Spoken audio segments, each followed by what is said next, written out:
জুবিন গাৰ্গৰ বিয়োগত সৰ্বত্ৰ শোকৰ ছাঁ সকলো কেৱল কান্দোনত ভাগি পৰিছে যিফালে যাব সেইফালে আপুনি চিনাকি অচিনাকি সকলোৰে চকুত দেখিব চকুলো এই মুহূৰ্তত আমাৰ সাংবাদিক প্ৰাঞ্জিত চুতীয়া উপস্থিত আছে গুৱাহাটীৰ জোনালীত যে জোনালীত জুবিন গাৰ্গৰ সোণালী সময়ৰ সূচনা হৈছিল যে জোনালীত অৱস্থিত ডিজি মিউজিক ষ্টুডিঅ'ত হাজাৰ হাজাৰ গান ৰেকৰ্ডিং কৰিছিল জুবিন গাৰ্গে য'ত জুবিনৰ বহু সোণখেৰীয়া সোণালীৰ সৃষ্টি ওলাইছিল ডিজি মিউজিকৰ পৰা সেই ডিজি মিউজিক থকা জোনালী অঞ্চল যেটো জোনালী অঞ্চল গুৱাহাটীৰ সাংস্কৃতিকভাৱে আটাইতকৈ চহকী অঞ্চল বুলি ক'ব পাৰি জুবিন যুগৰ য'ত সূচনা হৈছিল জোনালী ডিজি মিউজিক ষ্টুডিঅ' তাত উপস্থিত আছে আমাৰ সাংবাদিক প্ৰাঞ্জিত চুতীয়া আমি পোনে পোনে প্ৰাঞ্জিতৰ ওচৰলৈ গৈছোঁ প্ৰাঞ্জিত কৈ যাওক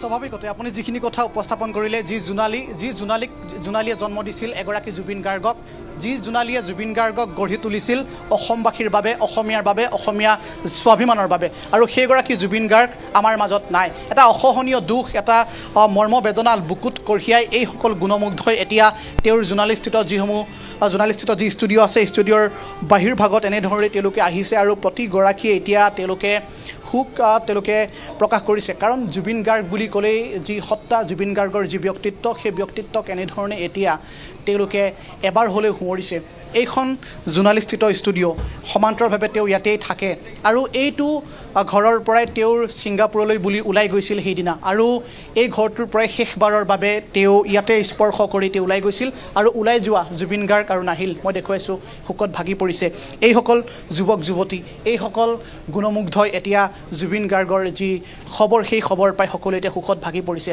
মই কৈছোঁৱে যে এই জোনালীৰ পৰাই জুবিন গাৰ্গে অসমৰ বাবে অসমবাসীৰ বাবে হাজাৰ হাজাৰ গীত তেওঁ গাই থৈ গৈছে হাজাৰ হাজাৰ গীত তেওঁ অসমবাসীৰ বাবে উপহাৰ দি থৈ গৈছে মই দেখুৱাইছোঁ এইখন ইছুজু বাহন যিখন ইছুজু বাহনত উঠিয়ে জুবিন গাৰ্গে অসমৰ ইমূৰৰ পৰা সিমূৰলৈ ঘূৰিছিল হাজাৰ হাজাৰ জনতাৰ মাজত তেওঁ গীত পৰিৱেশন কৰিছিল গীত গাইছিল মানুহৰ বাবে গীত গাইছিল অসমৰ বাবে গীত গাইছিল ৰাইজৰ বাবে গাইছিল সেইগৰাকী জুবিন গাৰ্গ আৰু উভতি নাহিল এইখন ঘৰলৈ আৰু মই দেখুৱাইছোঁ তেওঁৰ যিসমূহ গুণমুগ্ধ আছে এতিয়া সকলোৱে আহি তেওঁৰ যি ষ্টুডিঅ'ৰ বাহিৰত এপলক হ'লেও তেওঁ ৰৈছেহি মই দেখুৱাইছোঁ সন্মুখভাগত এতিয়াও বহু লোক ইয়াতে সমবেত হৈছে কাৰণ তেওঁলোকে জুবিন গাৰ্গক বিভিন্ন সময়ৰ পৰা পাইছিল আৰু একালত মই কৈছোঁৱে যে জুবিন গাৰ্গে আমি যদি চাওঁ তেনেহ'লে দশক ধৰি অসমৰ মানুহক মোহাবিষ্ট কৰি ৰাখিছিল অমৃত সেন আছে মই অকণমান কেইজনমান জুবিন গাৰ্গৰ একালৰ সহকৰ্মী আছে আপোনালোকে জুবিন গাৰ্গক অনামিকাৰ পৰা পাইছে সেই সময়খিনিৰ পৰা এটা সোণখেৰীয়া সময় আপোনালোকে লগ পাইছে অকণমান কথাখিনি কওকচোন কেনে জুবিন গাৰ্গৰ কথা ক'ব লাগিলে চেছ নহ'ব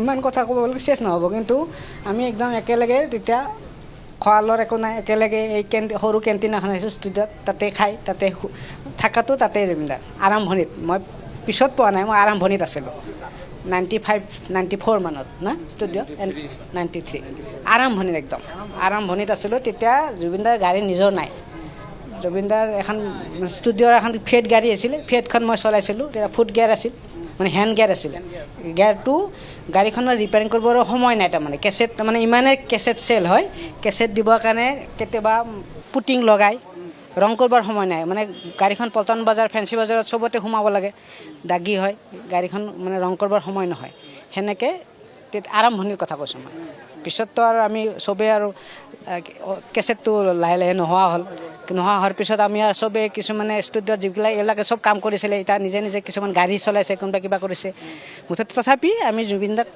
আহোঁ মাজে মাজে কেতিয়াবা হেৰি কৰোঁ খবৰ খাতি লৈ থাকোঁ আৰু তাতে সেই গাড়ী বাদ দি মই অটো চলাইছিলোঁ অটোতো জুবিনদাৰ ষ্টুডিঅ'ৰ সন্মুখতে এন কে প্ৰডাকশ্যনৰ সন্মুখত অটো ষ্টেণ্ড কৰিছিলোঁ ওলাই আহি অটোত উঠি যায় জুবিনদাক আৰু যোনে পায় শুনে লৈ যায় আৰু কথা নাই আৰু মানে জুবিন গাৰ্গক কেনেদৰে পাইছিলে আৰু জুবিন গাৰ্গৰ সৈতে আপুনিও বহুটা বছৰ আপুনি আছিলে কাম চাম কৰিছে একেলগতে আমি অডিঅ' লাইনত কাম কৰিছিলোঁ ডিজি মিউজিকত এন কে প্ৰডাকশ্যনত তেওঁ এন কে প্ৰডাকশ্যনৰ এলবাম ওলাইছিল আমি একেলগত আছিলোঁ তেতিয়া ষ্টুডিঅ'ত একেলগত খানা হয় আমাৰ ৰাতি দেৱ বৰকটকী আমাৰ মালিক আছিল এন কে প্ৰডাকশ্যনৰ মালিক আমি গোটেইকেইজন একেলগত বেলেগ ঘৰ বুলি ভাড়া ঘৰ বুলি নাছিল কেতিয়াবা দেউতাৰ ঘৰত গৈছিল এই খানাপাৰাত হেৰিত এই এছিএছ অফিচাৰ কোৱাৰ্টাৰ নেকি তেওঁ যায় তেতিয়া আমি একেলগত আছিলোঁ আগতে জুবিনদাই আমাক বহুত হেৰি কৰিছিল এতিয়াও মাত দিয়ে য'তে লগ পায় তাতে মাত দিছিল আজি কথাটো শুনি সঁচাকৈ বেয়া লাগিছে বহুত বছৰ 10-11 বছৰ আছিলোঁ একেলগত ঘৰুৱা এটা হেৰি ৰিলেশ্যন আছিল আমাৰ আমি 7-8জনমান আছিলোঁ আজি বিভিন্ন জেগাত কৰ্ম কৰি খাই আছোঁ। যিটো অডিঅ' লাইনটো আমাৰ গুচি গ'ল, অডিঅ' লাইনটো আমি অডিঅ'ত আছিলোঁ, অডিঅ' লাইন যোৱাৰ পিছত আমি বেলেগ হ'লোঁ। তাৰপিছত আৰু সেই দেখা পাইছে অসমৰ ৰাইজে আজি হিয়াৰ আমঠু হ'ল। আগতে আমাৰ হিয়াৰ আমঠু আছিল, আজি খালি অসমৰ ৰাইজৰ হিয়াৰ আমঠু। হয়, আপোনালোকে জুবিন গাৰ্গক খুব কম তেওঁলোকে যেতিয়া কম বয়স আছিলে তেতিয়াৰ পৰাই জুবিন গাৰ্গক তেওঁলোকে পাইছে আৰু জুবিন গাৰ্গৰ সেই এলবামৰ দিনবোৰৰ পৰা আৰম্ভ কৰি বৰ্তমান সময়লৈকে জুবিন গাৰ্গৰ সৈতে আছিলে। আৰু মই কৈছোঁৱে যে জুবিন গাৰ্গৰ জোনালীস্থিত এই ষ্টুডিঅ'টোলৈ এতিয়া সকলো আহিছে আৰু চাৰিওফালে কেৱল মানুহ আৰু মানুহ। এতিয়া আৰক্ষীৰ এতিয়া কটকটীয়া নিৰাপত্তা তেওঁলোকে গঢ়ি তুলিছে।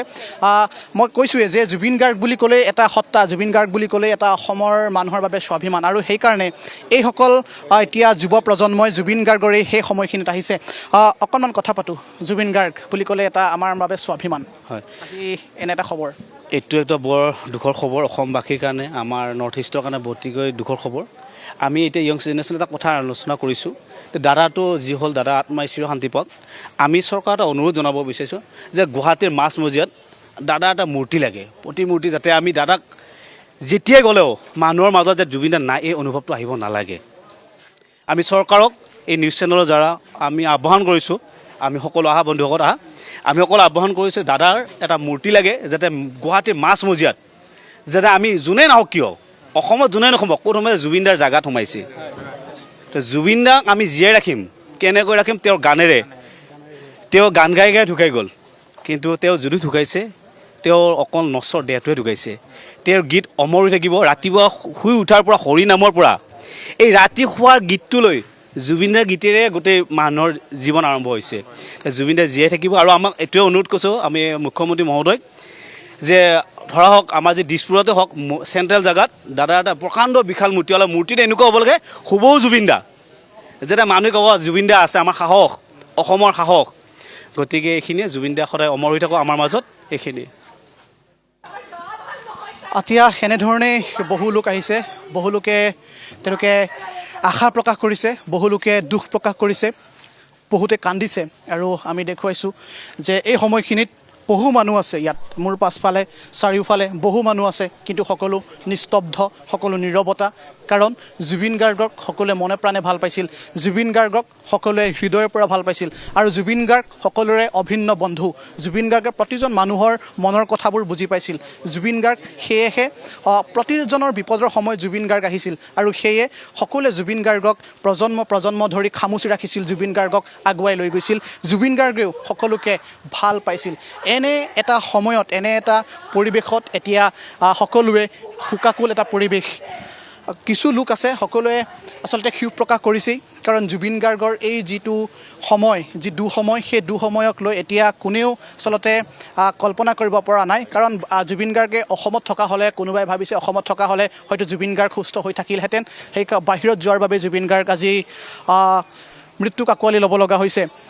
এনে মই দেখুৱাইছোঁৱে যে যিসমূহ লোক আছে তেওঁলোকে এতিয়া এনেদৰে শোকত ভাগি পৰা পৰিলক্ষিত হৈছে। আমি কৈছোঁৱে যে জোনালীস্থিত বা তেওঁৰ যি ষ্টুডিঅ', সেই ষ্টুডিঅ'টোৰ বাহিৰভাগত উপস্থিত আছোঁ। কাৰণ সেই যিটো ষ্টুডিঅ'ৰ পৰাই শেহতীয়াভাৱে জুবিন গাৰ্গে যিখন চিনেমাৰ কাম কৰিছিল, ৰৈ ৰৈ বিনালে, সেই চিনেমাৰ কামটো আধৰুৱা হৈ থাকি গ'ল। জুবিন গাৰ্গে সপোন দেখিছিল, এখন মিউজিকেল চিনেমাৰ কৰাৰ সপোন দেখিছিল আৰু সেই চিনেমাখনৰ আঁৰত জুবিন গাৰ্গৰ বহু কষ্ট নিহিত হৈ আছিল। জুবিন গাৰ্গে কৈছিল যে ৰৈ ৰৈ বিনালে ছবিখন মোৰ জীৱনৰ এটা মাইলৰ খুঁটি হ'ব, কিন্তু সেই সময়খিনি যেন জুবিন গাৰ্গে চাব নাপালে। জুবিন গাৰ্গে আজি গুচি যাবলগীয়া হ'ল, কাৰণ ছবিখন আধৰুৱা হৈ থাকিল। দুখ প্ৰকাশ কৰিছে বহু লোকে, দুখত ভাগি পৰিছে আৰু এই সময়খিনিক কল্পনাই কৰিব পৰা নাই। কাৰণ জুবিন গাৰ্গক ইমান ভাল পাইছিল মানুহে, জুবিন গাৰ্গক তেওঁ আত্মিকভাৱে সকলোৱে ভাল পাইছিল আৰু সেইবাবে এতিয়া এনেধৰণে তেওঁলোকে দুখত ভাগি পৰিছে। অকণমান যদি সম্ভৱ হয় কথা পাতিবলৈ মই এগৰাকী অনুৰাগী আছে, আপুনি যথেষ্ট। মই কথা পাতিব খোজা নাই, মই একদম কথা পাতিব খোজা নাই। জুবিনক মই এটা বেলেগ ৱেত জানিছিলোঁ। সি খুব ভাল মানুহ, পৃথিৱীত এনেকুৱা মানুহ কোনো হ'ব নোৱাৰে। সি মোৰ বিৰাট ভাল ফ্ৰেণ্ড আছিলে আৰু গোটেই মানুহবোৰে সি গাই ভাল নহয়, তাৰ স্কুবা ডাইভিং কৰিবলৈ নিছে। স্কুবা ডাইভিং কৰিবলৈ কেলে নিব লাগে? মই বিশ্বাস কৰিব পৰা নাই, এইটো বেয়া সপোন হয়। মোক এইবিলাক নালাগে প্লিজ। তেওঁ তেওঁ দুখত ভাগি পৰিছে কাৰণ জুবিন গাৰ্গক তেওঁ যথেষ্ট ভাল পাইছিল, যথেষ্ট তেওঁ সমীহ কৰিছিল, সেইবাবে তেওঁ আজি এনেধৰণে দুখত ভাগি পৰিছে। আৰু প্ৰতিগৰাকী আপুনি চকুলৈ যদি চাই সকলোৱে সেই একেই কথা কৈছে, জুবিন গাৰ্গক সকলোৱে সাৱটি ৰাখিব বিচাৰে, জুবিন গাৰ্গৰ সত্তাটোক লৈ সকলোৱে আগুৱাই যাব বিচাৰে। বিভিন্নজন আছে, মই সকলোৰে সৈতে কথা পাতিবলৈ যত্ন কৰি আছোঁ আৰু মই কৈছোঁৱে যে এইখন তেওঁৰ যি ষ্টুডিঅ' সেই ষ্টুডিঅ'টোৰ পৰাই জুবিন গাৰ্গে বহু সপোন দেখিছিল। বহু জ্যেষ্ঠ লোকো আছে, অকণমান কথা পাতিবলৈ মই এওঁলোকৰ সৈতে কথা পাতিছোঁ। ক'ৰ পৰা আহিছে আপুনি, অকণমান কওকচোন। মই জুবিনৰ লগত আছিলোঁ, 14 বছৰমান কাম কৰিছোঁ। প্ৰাণজিৎ আপুনি দৃশ্যসমূহ দেখুৱাই থাকক, মন্তব্য লৈ থাকক, আমি পুনৰ আপোনাৰ ওচৰলৈ আহিম।